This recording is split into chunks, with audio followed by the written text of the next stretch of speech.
Well, hello and welcome everyone.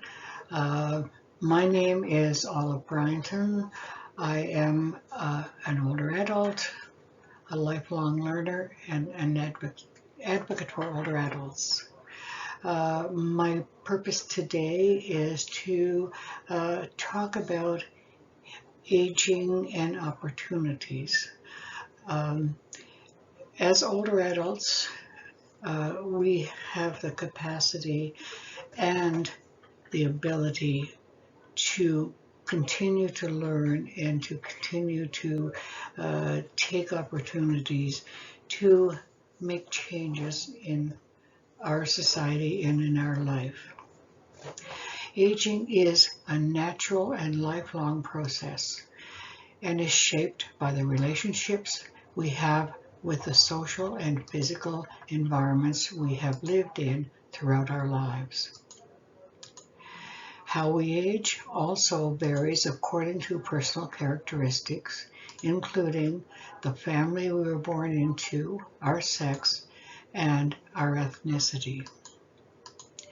How we think, feel, and act toward age and aging is also impacted by our personal characteristics and the environments we have lived in throughout our lives. We live in a world of opportunities for all ages, yet as older adults, we are not seen as a population likely to take advantage of new opportunities. And so I really question, why do we not, or why is that not recognized? So as people fortunate enough to be living the reality of being an older adult, what we experience does not match what society has been expressing about older adults or older people. So why these disparities? The answer is ageism.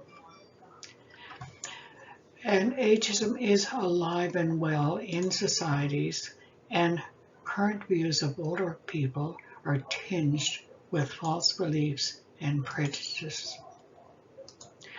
Ageism is also widespread, pervasive, and insidious because it goes largely unrecognized and unchallenged. While the realities of ageism has existed across centuries, countries, and cultures, the concept is relatively new and does not yet exist in every language. This makes it challenging to raise awareness and to advocate for change.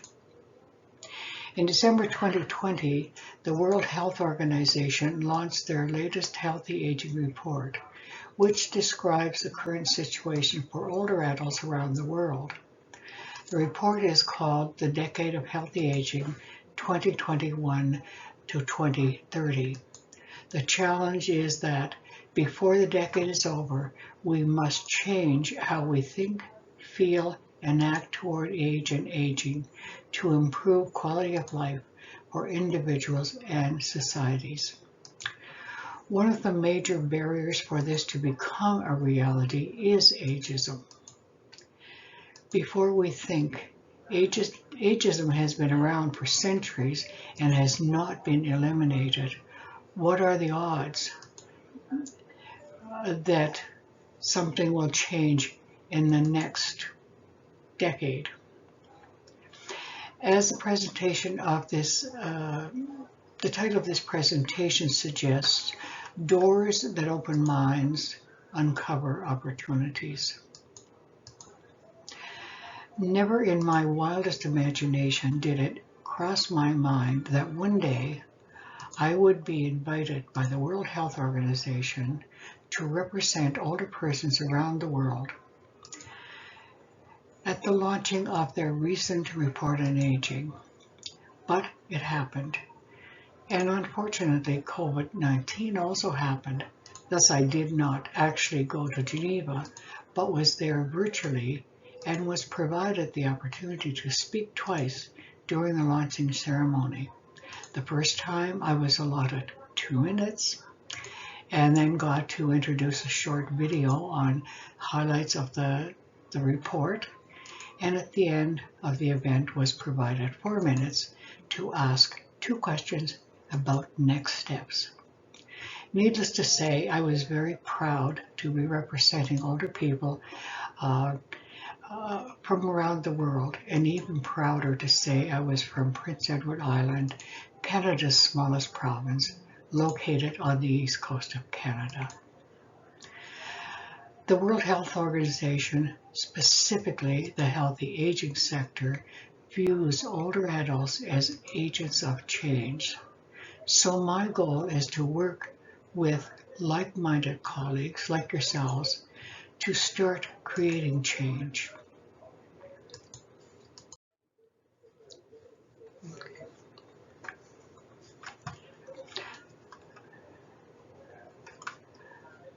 The goal of this presentation is to raise awareness about the global nature, scale, and impact of ageism directed against older people, to draw attention to the need to prevent ageism, to discuss known effective ageism interventions and strategies, and all are designed to help us change how we think, feel, and act toward age and aging. I see a typo there I have to fix. So, age and stages of life are partially socially determined. Age, though correlated with biological processes, is also socially shaped. Cultures vary in how they distinguish old age, middle age, and youth, and in the norms and expectations they have for each of these life stages, which can change over time. For example, who is considered old or young partly depends on the context, purpose, and culture we grew up in. For here at age 16, you may be viewed as old enough to drive a car, but too young to vote. And in some circumstances, at age 50, you are considered to be an older adult, but you're too young to claim your old age security, which is an entitlement for older adults age 65 and older, and that you have been paying into all your working life. But everything is not written in stone, so things can change over time. And environments also shape how we age. A large part of the diversity we see in older age results from the cumulative impact of health and social inequalities across the life course, and how older adults are valued in our society. So, what is ageism? Well, ageism refers to stereotypes, and that means how we think about other people, older people, older or other cultures, etc. And the first stereotype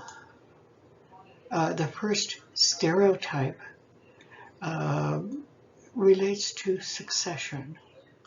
Younger people often assume that older individuals have had their turn and should make way for the younger generations. Another stereotype relates to consumption. Younger people frequently feel that limited resources should be spent on themselves rather than on older adults. And finally, younger people also hold stereotypes about the identity of older adults. Younger people feel that those who are older than them should act their age and not try to steal the identities of younger people, including things such as speech patterns and manner of dress.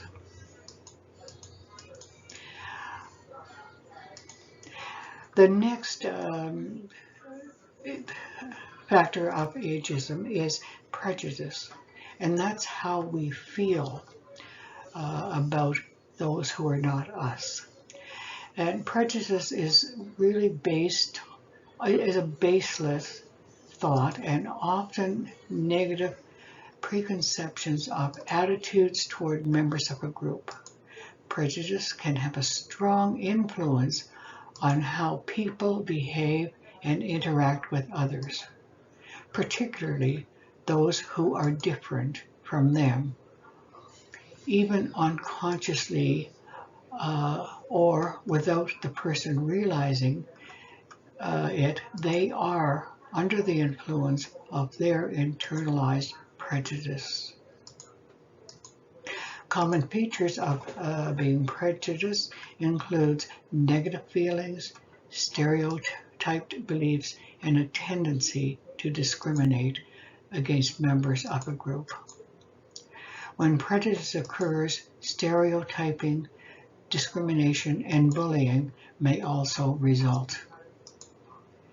When people hold prejudiced attitude toward others, they tend to view everyone who fits into a certain group as being all the same. So they paint every individual who holds a particular characteristic or belief with a very broad brush and fail to really look at the person as a unique individual. And then, of course, there's discrimination, and that's how we act toward others or toward ourselves based on internalized ageism. So, is ageism a problem? Well, half of the world's population is ageist against older people. Ageism can change how we view ourselves, can erode solidarity between generations, can devalue or limit our ability to benefit from what younger and older populations can contribute, can impact our health, longevity, and well-being, and ageism is prejudice against our own future selves. Ageism damages our health and well-being and is a major barrier to enacting effective policies and taking action on healthy aging. People may not always be aware that they are being ageist. When a culture's ageist attitudes are internalized and the ageism within its main institutions has become so routine and so normalized that it is no longer recognized by its members. Ageism has become part of the subconscious framework of society. But aging is living, and everyone is doing it. Everyone is aging. Growing old is one of the universal human experiences. It is also the one thing every person aspires to, meaning everyone hopes to become an older person one day because no one really wants to die.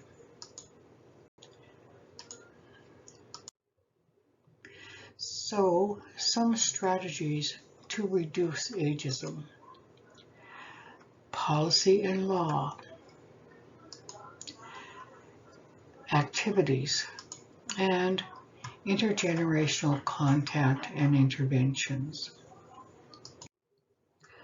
So, for strategy number 1, policy and law, they can, for example, change policies and legislation that address age discrimination and inequality, and human rights laws. To this day, there are no human rights for older adults. It is being worked on. And people say, oh, well, there's human rights for all, but older adults do not fit into that category for some reason. And so the human rights do not cover everything that supports the rights of older adults. We can also adopt new instruments at the local, national, international level, and by modifying existing instruments that permit age discrimination. And at the national and international levels, to ensure effective implementation of the policies and laws addressing discrimination, inequality, and human rights. Policies and laws can be used to reduce ageism toward any age group, can strengthen policies and laws against ageism, but this strategy requires enforcement mechanisms and monitoring bodies. Strategy number 2, educational intervention.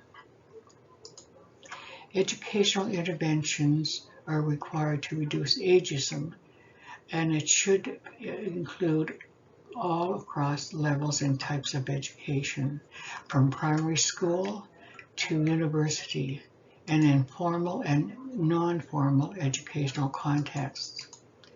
Educational activities help enhance empathy, dispels misconceptions about different age groups, and reduces prejudices and discrimination by providing accurate information and countering stereotypical examples.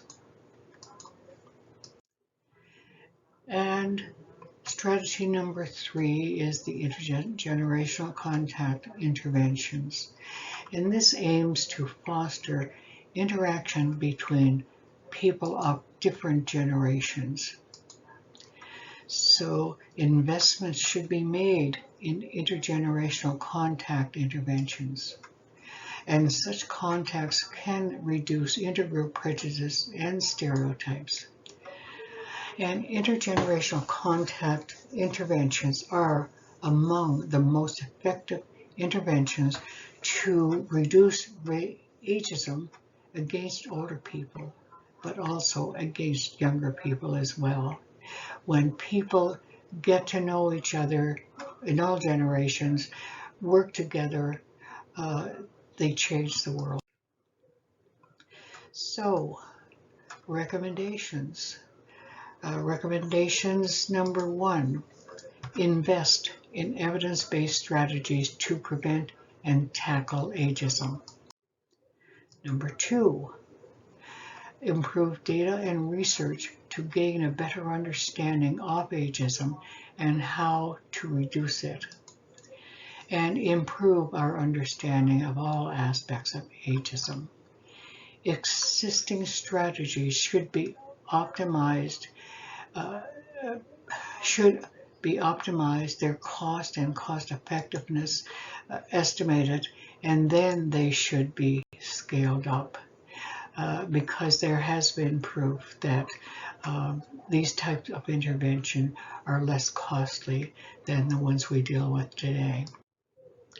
And recommendation number 3, by coming together as a coalition, we can improve collaboration and communication between different stakeholders engaged in combating ageism.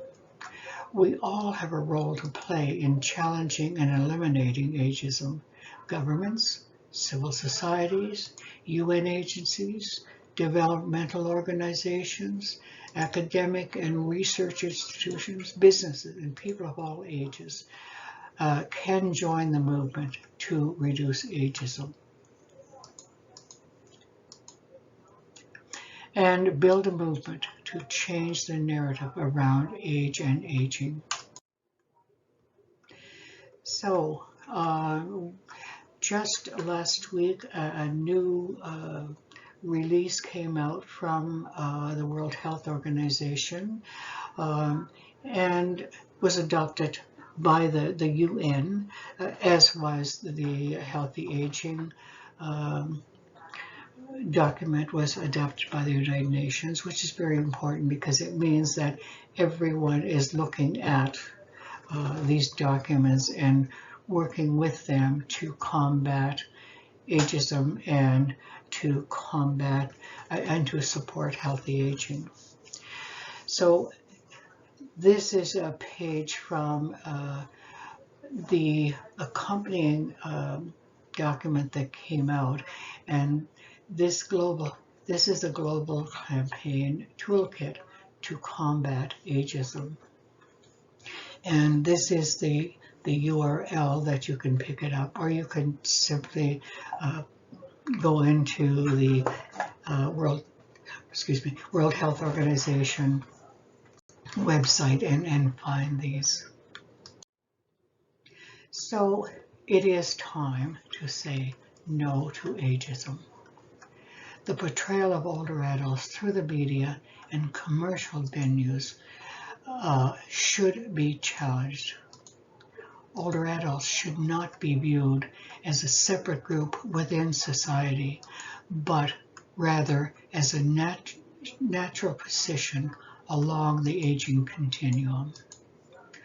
Older adults should not be depicted in terms of what they are deemed as unable to do, but rather as what they can do and how we can build on their capacities and strengths to improve not only their quality of life, but only their quality of life, but improvement of quality of life for all ages. Any change in mind and body that occur during the aging process should be portrayed as natural, not as something to be embarrassed about and thus avoiding at all cost. Old age and growing older is not a disease, nor is it something to be ashamed of. Living longer is a sign that we as a society must be doing something right, because more and more people are living longer, staying healthier, and developing ways and means of supporting those who are less fortunate but still have capacity that can be built on. We must look at what people can do and build on their strengths instead of what they can't do and blaming them